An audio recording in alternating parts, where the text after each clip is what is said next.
అక్రమ బంధం ఎక్కడా ఉండదని వివరించారు. కడియంను కాపాడే ప్రయత్నం జరుగుతుందంట. కాంగ్రెస్ పార్టీ రాష్ట్రంలో విచిత్ర రాజకీయాలు చేస్తుందని కేటీఆర్ అన్నారు. పార్టీ ఫిరాయించిన ఎమ్మెల్యే కడియం శ్రీహరిని సాంకేతికంగా సాకులు చూపించి కాపాడేందుకు కాంగ్రెస్ ప్రయత్నిస్తుందని, మరో ఎమ్మెల్యే దానం నాగేందర్తో రాజీనామా చేయించి ఆయనకు ఇబ్బంది కలగకుండా చూస్తున్నారని తెలిపారు. కాంగ్రెస్ గుర్తుపై సికింద్రాబాద్ ఎంపీగా పోటీ చేసి దొరికిపోయిన దానం నాగేంద్రపై అనర్హత వేటు పడితే పరువు పోతుందని రాజీనామా చేసినట్లు చూపిస్తున్నారని విమర్శించారు. ఖైరతాబాద్ ఉప ఎన్నిక కంటే ముందే గ్రేటర్ హైదరాబాద్ ఎన్నికలు వచ్చే అవకాశం ఉందని అభిప్రాయపడ్డారు. ఇక్కడ రెండు అంశాలు. ఇప్పుడు భూమి క్రమబద్ధీకరణ అంశానికి సంబంధించి ఇప్పుడు గతంలో కూడా విపరీతమైన రియల్ ఎస్టేట్ పెరగడానికి కారణం కూడా గత ప్రభుత్వం. అప్పుడు కూడా ఎక్కడెక్కడో ఉన్న భూములన్నిటినీ కూడా ప్రభుత్వ భూముల్ని కూడా కబ్జా చేసిన పరిస్థితి. ఎక్కడికక్కడ ఉన్నదంతా దోచుకున్నారు. ఇప్పుడు కాంగ్రెస్ పార్టీ వచ్చి కూడా అదే పని చేస్తూ ఉంది. ఇప్పుడు వాళ్ళు ఏదైతే చేసిర్రో అదే పని కాంగ్రెస్ వాళ్ళు చేస్తున్నారు. ఇప్పుడు ఇక్కడ కేటీఆర్ ప్రత్యేకంగా దీన్ని కాంగ్రెస్ వాళ్ళని ఎత్తి చూపే పరిస్థితి లేదు. బీఆర్ఎస్ హయాంలో వేలాది కోట్ల భూమిని కబ్జాలు చేసిన పరిస్థితి. మరి ఆ నేపథ్యంలో మరి ఇప్పుడు కొత్తగా మనకు మళ్ళీ రేవంత్ రెడ్డిని అనాల్సిన అవసరం లేదు. వాళ్ళు దోచుకున్నారు, వీళ్ళు దోచుకుంటారు. ఇక్కడ నష్టపోయేది ఎవరంటే ప్రజలు. ఓపెన్గా చెప్పాలి, నష్టపోయేది ఎవరంటే ప్రజలే. మళ్ళీ మీ ప్రభుత్వ అధికారంలోకి వచ్చాక ఆ భూములు మీరు లాక్కుంటారా అనేది మాకు నమ్మకం లేదు. అప్పుడు కూడా మీరు వాళ్ళతో ఏదో కుమ్మక్కై మళ్ళీ మీ పర్సంటేజీల కోసం వాళ్ళతో ఒక డీల్ మాట్లాడుకొని మళ్ళీ ఆ భూములు వదిలేస్తారు. ఇవన్నీ ప్రతి గవర్నమెంట్ వచ్చే ముందు చెప్పేవి, వచ్చిన తర్వాత ఏముండదు. కాంగ్రెస్ ప్రభుత్వం కూడా ఇట్లాంటి చాలా చెప్పింది. చాలా చెప్పి అధికారంలోకి వచ్చిన తర్వాత ఒక్క హామీ కూడా ఎవరికి నెరవేర్చని పరిస్థితి. ఇప్పుడు మళ్ళీ మీరు కొత్తగా వచ్చి మేము నెక్స్ట్ అధికారంలోకి రాబోతున్నాం అంటే నెక్స్ట్ అధికారంలోకి తెచ్చేలా అసలు మీరు ఏం చేస్తున్నారు అనేది ఒక అంశం. ఇప్పుడు ప్రతి ఒక్కళ్ళు కూడా అడిగేది ప్రతిపక్ష నాయకుడు బయటికి రావాలి. ప్రధాన ప్రతిపక్ష హోదా ఇచ్చిన ప్రజలకి జవాబు చెప్పాల్సిన నాయకుడు ఇప్పటికీ బయటికి రావట్లేదు. పోనీ బయటికి రావడానికి ఆరోగ్య సమస్యలు ఏమైనా ఉంటే కనీసం ఇంట్లోంచైనా ఒక సమీక్ష పెట్టాలి. ఇప్పుడు గెలిచిన ఎమ్మెల్యేలందరికీ ఒక ధైర్యాన్ని ఇవ్వాలి. ఏదీ లేదు. కేవలం ఇప్పుడు కేటీఆర్ని బూచిగా చూపించి ఎదురుగా పెట్టి ఒక స్టోరీ నడిపిస్తూ ఉన్నారు. అంతే తప్పితే ఇప్పుడు ప్రతిపక్ష నాయకుడు ప్రధాన ప్రతిపక్ష హోదాలో ఉన్నప్పుడు వీటన్నిటిని ప్రశ్నించాల్సింది ఆయన. అనొచ్చు రేవంత్ రెడ్డి స్థాయి వేరు, ఇది అసలు స్థాయి అనే అంశం కాదు. ఇక్కడ ముఖ్యమంత్రి, మాజీ ముఖ్యమంత్రి, ఇది మనం చూడాల్సిన అంశం. ఏంటంటే అక్కడ మాజీ ముఖ్యమంత్రి, ఇక్కడ ముఖ్యమంత్రి. అక్కడ ప్రధాన ప్రతిపక్ష హోదా ఎందుకు ఇచ్చారు ప్రజలు? పనిలాగా ఇచ్చిర్రా? వీళ్ళు ఏదైనా తప్పు చేస్తే ఆయన అడుగుతాడనే ధైర్యం కోసమే ప్రతిపక్ష హోదా కేసీఆర్కి ఇచ్చారు. మరి ఇచ్చినప్పుడు దాన్ని మీరు సరిగ్గా ఉపయోగించుకోకుండా కేవలం కేటీఆర్ వచ్చి ఇంకోటేదో దాన్ని కప్పిపూడ్చడానికి ఇంకోటేదో లేవనెత్తి, మళ్ళీ దీన్ని కప్పిపూడ్చడానికి ఇంకోటేదో లేవనెత్తి, ఈ రాజకీయ గేమ్ ప్రజలకు అవసరం లేదు. ఈ రాజకీయ గేమ్కి గురి అవ్వాలనుకుని ప్రజలు అనుకోవట్లేదు. మీరు కేవలం ప్రజల్ని పిచ్చోళ్ళు చేసే ప్రయత్నం చేస్తూ ఉన్నారు. ఆ ప్రభుత్వం అయినా ఈ ప్రభుత్వం అయినా. ఇక్కడ ఏదో జరిగిపోయిందేమో, ఏ భూములు అమ్మేస్తున్నారని ఇప్పుడు మళ్ళీ ప్రజలు పిచ్చోళ్ళు అవ్వాలిగా. మీరు వచ్చిన తర్వాత ఆ భూములు తీసుకుంటారన్న నమ్మకం ఎవరికి లేదు. అది నేను చెప్తున్నా.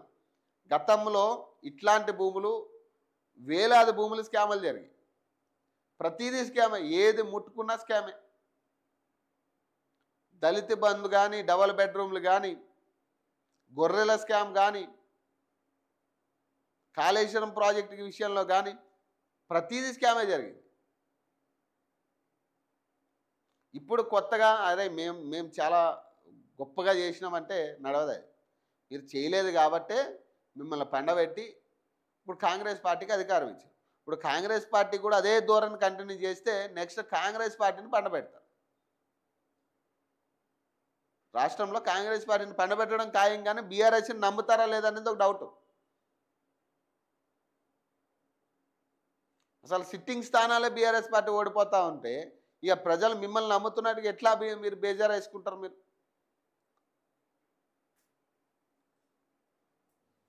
సో ఈ కార్ రేసులో ఏమి లేదంటున్నారు. ఏమి లేదప్పుడు ఇక ఇంతగానం హడావిడి చేయడం ఎందుకు? మీ నాయకులందరూ చేసుకొనివ్వండి, అరెస్ట్ చేసుకొనివ్వండి, చెప్పండి.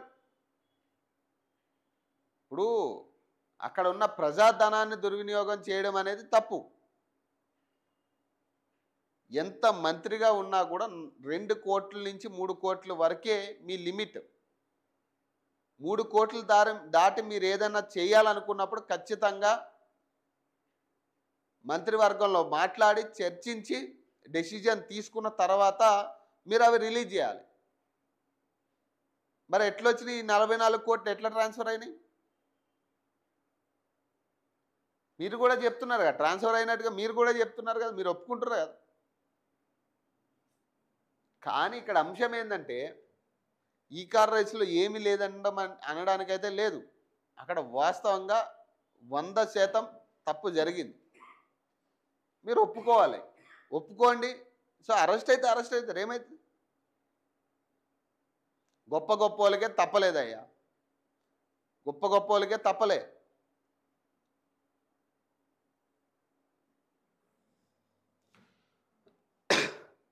కడియంను కాపాడే ప్రయత్నం జరుగుతుందంట. ఈ కడియం ఇప్పుడు వాళ్ళు ఆల్రెడీ పార్టీలో జాయిన్ అయిన వ్యక్తులు, ఇక వాళ్ళని కాపాడుకోవాల్సిన వాళ్ళ బాధ్యత, అది కాపాడుకోవాల్సిన బాధ్యత ఇక కాంగ్రెస్ పార్టీకి ఉన్నట్టే. ఇప్పుడు కడియంనైనా దానం నాగేంద్రనైనా వాళ్ళు వెనకేసుకు రావాల్సింది. ఇక వాళ్ళ పార్టీ నాయకులు ఇప్పుడు వాళ్ళనే కాదు 10 మంది కూడా అంతే. మళ్ళీ 10 మందిలో కొంతమంది మీడియాతో మాట్లాడుతూ మళ్ళీ నేను పార్టీ మారినట్టుగా ఎప్పుడు చెప్పినా అంటున్నారు కొంతమంది. ఇట్లాంటి పరిస్థితి ఎందుకు? గెలిచిన తర్వాత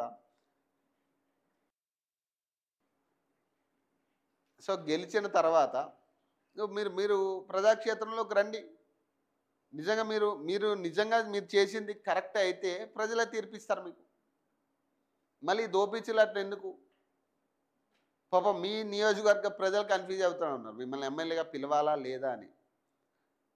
అసలు మీకు ఎవరి గురించి చెప్పుకోవాలి, ఏ సమస్య గురించి చెప్పుకోవాలో అర్థమవుతలే ఇప్పుడు ప్రజలకి. ఇప్పుడు బీఆర్ఎస్ వాళ్ళు ఎవరైనా చేసినప్పుడు బీఆర్ఎస్ వాళ్ళ చేసిరని మీ దగ్గరకు వచ్చి చెప్పుకోవడానికే మీరు కాంగ్రెసా బీఆర్ఎస్ అర్థమవుతలే. ఇప్పుడు ఎటు కాని పరిస్థితుల్లో మీరు ఉన్నారు. కానీ ఒకటైతే చెప్తున్నా, అంటే గతంలో నేను ఒక మార్నింగ్ న్యూస్లో చెప్పిన, ఈ 10 స్థానాల్లో కనుక ఉప ఎన్నికలు పెట్టే పరిస్థితి వస్తే ఈ 10 స్థానాల కంటే 119 నియోజకవర్గాల్లో ఎన్నికలు పెట్టడం చాలా మేలు, బెస్ట్ అది. ఎందుకంటే 10 స్థానాల్లో ఉప ఎన్నికలు పెట్టడానికి అయ్యే ఖర్చుతో ప్రధాన ఎన్నికలకు అయిపోయే పరిస్థితి. 119 నియోజకవర్గాల్లో కూడా ఎన్నికలు పెట్టేయచ్చు. దాదాపు 200 నుంచి 300 కోట్లు ఒక్కొక్క నియోజకవర్గంలో ఖర్చు అవుతుంది. దీని బదులు ఆ 10 స్థానాల్లో ఎన్నికలు పెట్టే బదులు ప్రధాన ఎన్నికకి వెళ్ళిపోవడమే మేలు. అయితే ఉత్తమం. బేసిక్గా ఈసీతో మాట్లాడుకుని డెసిజన్ తీసుకొని అన్ని పార్టీలు కలిసి ఒక డెసిజన్కి వస్తే బెటర్. ఎందుకంటే 10 స్థానాల్లో ఉప ఎన్నికలు పెట్టి మళ్ళీ ప్రజాధనాన్ని దుర్వినియోగం చేసి మా మీదే ఆ ట్యాక్సులు రుద్ది అవసరం లేదు. 10 స్థానాలకు కనుక ఉప ఎన్నిక వచ్చే ఛాన్స్ ఉంటే మీరు 119 నియోజకవర్గాలకి ఎన్నికలు పెట్టేసేయండి, బెటర్ అది.